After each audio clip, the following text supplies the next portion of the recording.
Look, I've said this in so many streams. I've said this in a lot of streams. And I say this in particular to the beginners out there who do have to learn fighting games in this horrible, horrible environment these days. Playing online ranked is miserable.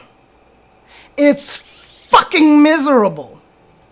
It is one of the most masochistic and unenjoyable ways to play video games.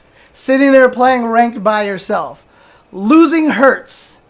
And you don't have anyone to complain to. You just get fucking mad. You're just like, oh god damn it, I can't win. Fuck this thing. I mean, you see, I vent on Twitter all the time. I'm playing Tep and I'm like, fuck green, man. Green's stupid, whatever, blah, blah, blah. Fuck Astalos, blah, blah, blah. Like, that's what I'm doing. I'm using Twitter as my method to vent. You don't have the ability to vent when you actually play online. You feel bad about getting mad because people, look how many people want to make fun of you, right? I had the Tekken Rage clip and everybody's, haha, look at James getting mad. There's Rage clip compilations of showing people get mad because we like to laugh at people getting mad because we like to paint this image that getting mad when you lose in competition means you're a poor sport. And no, dude, people fucking get mad because it's not that you're a sore loser. It's because when you lose, you feel like it's a reflection on your own intelligence, right? Like,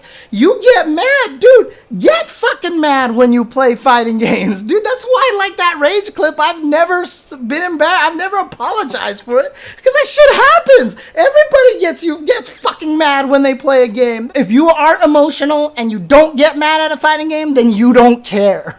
Now, obviously, there's people out there who won't get mad because they're just not emotional people overall. But for the most part, most people are going to get mad. Fucking get mad, dude. Get mad. And then the problem is, you sit there and play this game and you lose and you die to this Aegis reflector, like Urian jump, you roundhouse, do this other thing, Aegis reflector. And then all of a sudden you're like, fucking, I don't know what to do about this. And you get hit by this mix-up. You've never seen the next mix-up before. And then you die and you're like, fuck Urian, this character's so dumb. He has a free win button. Fuck this character, right?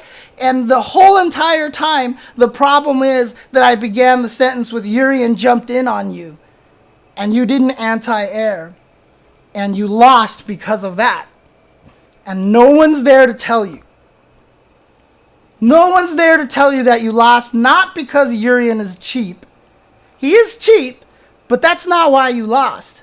You lost because you didn't anti-air Urian out of the air. You lost because you walked yourself into the corner as Guile versus a Zangief.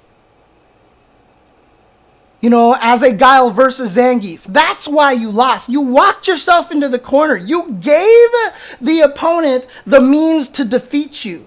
But instead, what you're going to see is, I'm stuck in the corner. Here comes Zangief. What are you supposed to do? Don't be in that position. A lot of people ask me, how do I get out of the corner? And my response to them is, you don't. The whole point of getting put into the corner is you're supposed to die. That's the whole point of a lot of these fighting games. Corner, dead. Corner, dead. Escaping the corner is the miracle. That's the thing you celebrate, and you get out of the corner by the opponent making a mistake. You're not going to see that. You're just going to get put in the corner and dying like this character's fucking broken, and you don't realize that the reason why you lost is because you jumped and crossed up the opponent in the corner to go for a mix-up and put yourself in the worst position humanly possible, and you died. And you died, right? And so this is the problem. You can't figure out what you did wrong, and having somebody else to point out those kind of things is so important. And again, back to the main theme. We've lost the community. We've lost the camaraderie in fighting games. We don't have that anymore.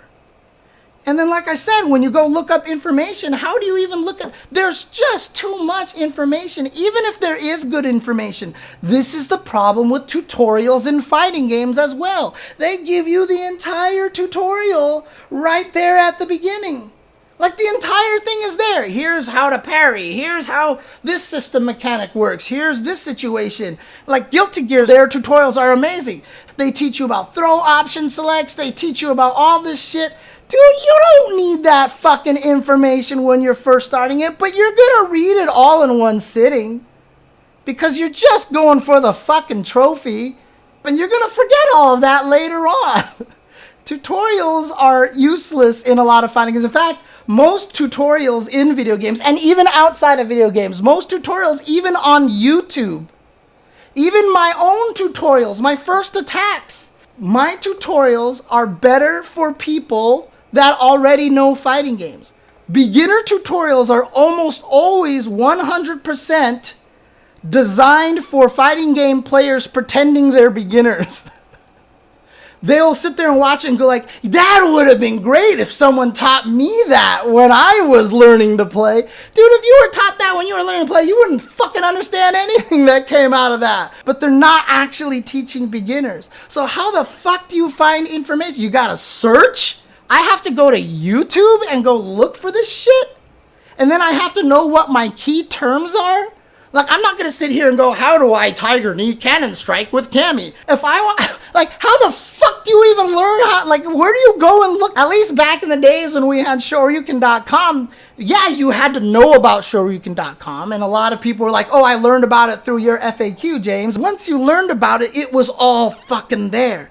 Everything was there in every character forum. Like I said, analyze my videos, the general thread, the matchup thread. How do I beat this character? There was also always a thread for every character called the No Stupid Questions Here thread, you know, and there was even a forum in SRK that was the Beginner No Stupid Questions forum. Like, you were allowed to ask anything that you wanted, no matter how stupid it was. And then not only that, but then you're like, oh shit, what is this game? This other game here called Marvel vs. Capcom 3. Oh, look, there's a Marvel vs. Capcom 3 forum. Oh, look, it's structured just like all the other forums. The matchup information, video analysis threads, no beginner questions are stupid threads. God damn, we're fucking missing that shit. Right, how the fuck do you find my first attack videos on YouTube? Like, what do you look up? Fucking first attack? Like, that's why, like, my titles are like 90,000 characters long. I'm like, first attack, how to play fighting games, learn fighting. Like, I'm trying to figure out how to make this shit searchable. And it's like fucking impossible. But the problem is, if you don't type first attack in there, people don't know it's a series. But then, like, how do you put this? I can't just type Street Fighter because this applies to everything. But more people will search Street Fighter. So do I call this how to learn Street Fighter and other fighting games? First Attack 2020, the series reboot, good for beginners. And then by that point, YouTube is like, you know what? Fuck you. You can't put 257 characters for your title. You have a 100 character limit. And you're like, fuck. Like, tags don't work. Nobody reads descriptions. Like, what the fuck? How the fuck are you supposed to find information out there? And you know what the funny thing is? I think everybody who's gotten good at fighting games subconsciously knows that community is the most important aspect of fighting games. What do you hear top players say all the time? Go to your local, go to your local, go to your local, go to your local, go to your local, go to your local, go to your local, go to your local, go to your local. This is what you hear from these people all the time. And it's because whether they subconsciously are doing it or not, they know that locals are the most important place to go, because you meet people, you end up hanging out, and you end up talking to people, and you have people there who can actually help you.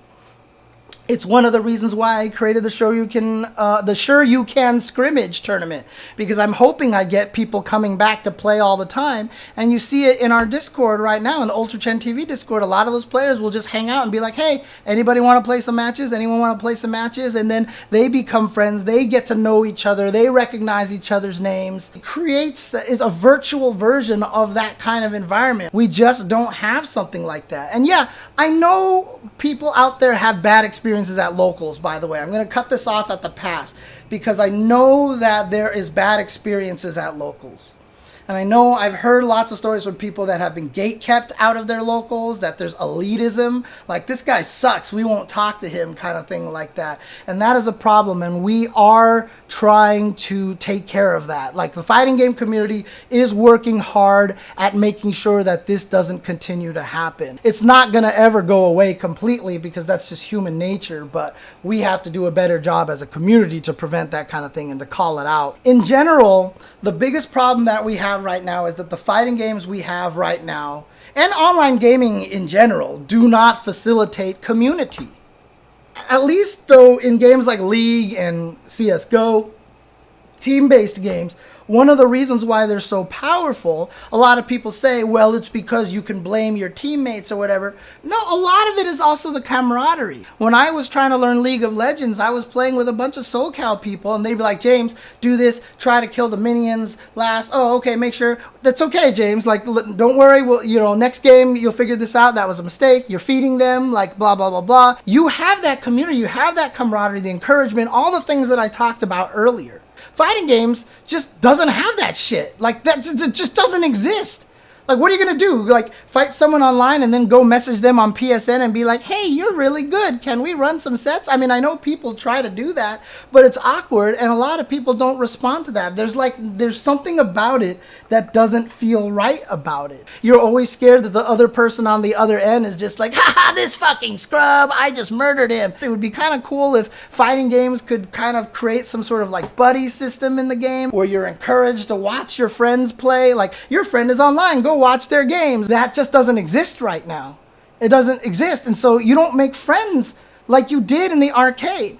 Even if you were going to the arcades by yourself and nobody knew you and people like were being kind of jerks to you and you just kept playing, eventually you're going to start talking to people. It's weird and it sucks that there is ladder and elitism even in the arcade scene days, but there were other players who were your level who would just start talking to you. Like, you just started gravitating to, like, you would see Vi and like Visant and like they'd be talking and you'd be like, oh, I can't talk to them, but I want to listen. I want to listen to their conversation. And you just kind of like sit there and listen to them. And even listening into their conversation was super sick. But then there's that other person who's at the same skill level as you are. And then you guys start talking, you make friends, and then all of a sudden you grow together. You make that one friend, and through that you grow, and then the other people start, and then you see them every week. And then the people who see you there was one guy who came to Shiggle all the time, Southern Hills Golfland all the time, that Vi called El Terminado, because he was, I think he was a Mexican player, Latin American player, but he showed up and he wore shades in the arcade at night the entire time. Like, he never took the shades off, and he was roll into flash kick.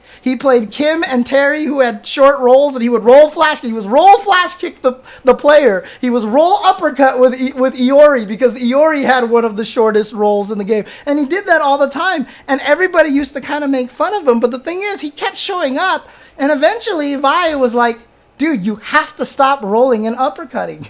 And the guy's like, why? It's like super good. He's like, it's vulnerable. I sweep you out of it every time. And he was like, but that's just me mistiming it. And Vi's like, no, there are vulnerable frames at the end of the roll. And then they put in quarters, and he's like, stop playing. Roll and flash kick me. Roll swept him. Roll swept him. Roll swept him. Roll swept him. He's like, there are vulnerable frames and like, this happened after he had shown up for like weeks. And then, after that, he's just like part of the crowd. And like, this is what happens at arcades, and we don't get that. You don't make friends by playing online, so you don't get this kind of information. And so, it's very difficult to grow online. Now, obviously, exceptions are going to exist. There are going to be exceptional people out there. Wolf Crones, Punk, these kind of players out there, they have the ability to get good even by themselves. A lot of people are going to be like, look, I got good and I did it by myself. It's not that hard and blah, blah, blah. And there's all this information out there. Look, trust me, people learn differently. Everybody learns differently. And I can tell you right now, the number of people who can learn effectively by themselves is small. They are not just the minority. It is the fucking gigantic minority. We don't get Punk, and we don't get Wolf Crone, and we don't get players like Brian F. very often. These guys are rare, and when you see them play and when you start to interact with them, you can tell that they are rare. This shouldn't be the norm. We should not expect people to become good at just competent. They don't even want to become tournament winners. They just want to be fucking good. They just want to get to the point where they can play and have fun. That's what a lot of these people on Twitter tell me. They're like, I don't care about becoming good. I just want to get to the point where when I play, I feel like I'm having fun. Because right now, even when I win, I'm not having fun. You know why? Because you don't know why you won. Because there's no one there to tell you, oh shit, that was good. The norm should not be expected that people have to become good like Wolfkrone and Punk and these players who just did it by themselves. This should not be the norm. This should not be how we get good at fighting games. When you feel like you have a good grasp on what you're doing in a fighting game, when you understand more why you lose, it's actually more fun to lose when you know what's going on than it is to win when you have no idea what's going on. The problem is we don't have a system by which players can learn properly because we don't have the community aspect. And this is why I think fighting games are so much harder to learn nowadays than they ever have been before.